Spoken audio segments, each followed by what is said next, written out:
Di video kali ini kita akan melihat bagaimana penggunaan prosedur untuk memecahkan pemrograman mencari faktorial dari suatu angka. Kalau kalian ingat kembali, apa yang disebut sebagai faktorial adalah kira-kira seperti ini. Jika ada n faktorial, maka itu sesungguhnya adalah perkalian mulai dari n sampai n dikurang 1, n kurang 2, seterusnya hingga hasil akhirnya itu adalah 1.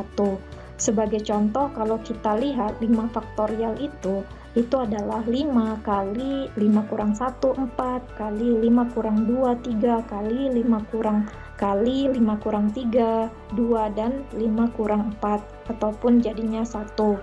Ujungnya dia itu tidak boleh sampai 0, tapi jadi hasil akhir yang ditentukan itu adalah 1. Algoritma yang kita pergunakan di sini itu adalah yang pertama, kita harus memastikan nilai yang ingin dihitung oleh pengguna, sehingga kita meminta pengguna memasukkan nilai yang ingin dicari. Kemudian yang kedua, itu kita mulai melakukan perhitungan perkalian. Lalu bagaimana cara kita menghitung perkalian seperti ini?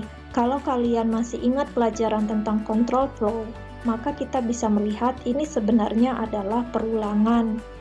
Oleh karena itu, kita nanti akan mempergunakan loop perulangan, di mana di sini yang kita set pertama kali nilai yang konstan itu adalah 1. Maka angka 1 nanti itu akan kita set terlebih dahulu sebagai nilai awal dari suatu variabel. Dengan kata lain, kita setelah mendapatkan nilai awal variabel, selanjutnya kita tinggal hitung saja menjadi 2, menjadi 3, 4, sampai 5, di mana nilai 5 ini atau nilai n ini itu adalah nilai yang diinput oleh user. Kira-kira programnya itu seperti ini. Kita bisa membuatnya itu dia di dalam bentuk prosedur. Kenapa kita membuatnya di dalam bentuk prosedur? Karena nanti dia bisa kita panggil berulang-ulang. Sebagai contoh, kalau kita ingin mencari permutasi atau kombinasi, kan kita butuh prosedur faktorial ya. Jadi kita nggak perlu menuliskan program yang begitu panjang dan membingungkan, hanya satu saja kita definisikan prosedur, lalu nanti bisa kita panggil berulang-ulang. Di sini prosedur faktorialnya, Ibu definisikan di dalamnya itu variabelnya, sehingga nanti dia tidak bersifat lokal lagi. Variabel yang ada di prosedur ini, yaitu variabel vak dan variabel hasil, itu bersifat integer. Di mana di sini variabel yang bersifat lokal Ibu buat itu adalah variabel i, di mana i itu juga integer. Lalu seperti yang Ibu bilang tadi, bahwa karena dalam faktorial itu nilai yang pasti konstan itu adalah 1. Oleh sebab itu, 1 itu ini kita jadikan sebagai pertama hasil. Jadi kita perhitungannya itu dari belakang, dari 1 dulu, kemudian jadi 2, kemudian jadi 3, jadi 4, kemudian sampai nilai yang ditentukan oleh si user. Untuk i dari 2 sampai nilai yang dimasukkan oleh user nanti, maka gantilah hasil tadi itu menjadi hasil dikali dengan i, di mana i itu dia akan berlanjut nilainya mulai dari 2 menjadi 3, 4, 5 sampai nilai yang ditentukan oleh si user. Nah, kalau misalnya ini sudah dikali, maka hasil yang ada di sini itu akan berganti dengan nilai hasil yang sudah merupakan hasil perkalian. Jadi kalian nanti bisa melihat awalnya kalau dia i-nya 2 berarti awalnya hasilnya 1. Tapi karena sekarang hasil itu adalah hasil kali i-nya 2, berarti hasil yang berikutnya adalah 2. Nah, memori Pascal udah berganti di sini menjadi 2. Lalu ketika i-nya itu menjadi 3, berarti 2 kali 3, berarti sekarang memori Pascalnya 6. Dan begitu seterusnya sampai nilai yang diinputkan oleh si user. Selanjutnya, kita lihat program utama pemanggilan prosedur ini seperti apa. Jadi ini prosedur kita, lalu di sini kita definisikan juga bahwa ada variabel n dan f yang merupakan tipenya integer.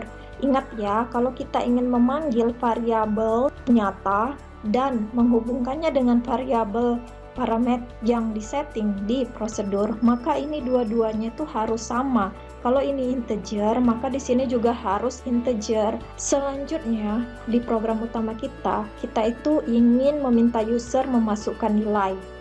Jadi kita tidak meminta user memasukkan nilai di sini. Itu makanya fungsi dari prosedur itu seperti itu. User hanya memasukkan nilai ke program utama. Nah, setelah dibaca oleh Pascal bahwa itulah nilai N yang ada di program utama, selanjutnya kita panggil prosedurnya untuk memproses nilai tersebut yang sudah dimasukkan user. Maka faktorial N, F. Jangan lupa, ini pemanggilan prosedurnya seperti ini.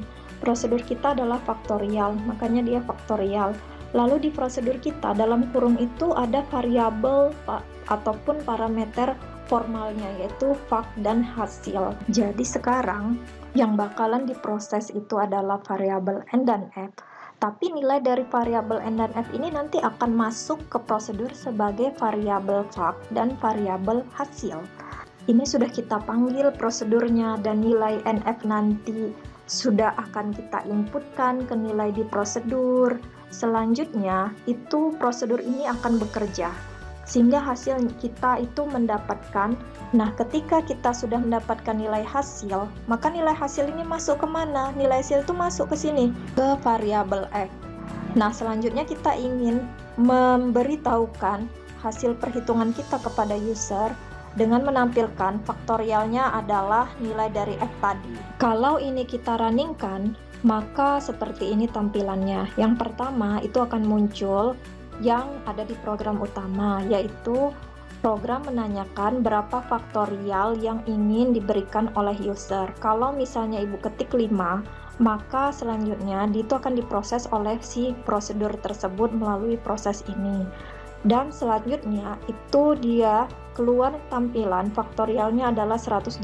Inilah dia hasil dari prosedur tersebut. Kira-kira seperti ini contoh dari penggunaan prosedur dalam program faktorial. Untuk selanjutnya nanti kita akan melihat bagaimana pemakaian prosedur yang dipanggil oleh prosedur yang lain.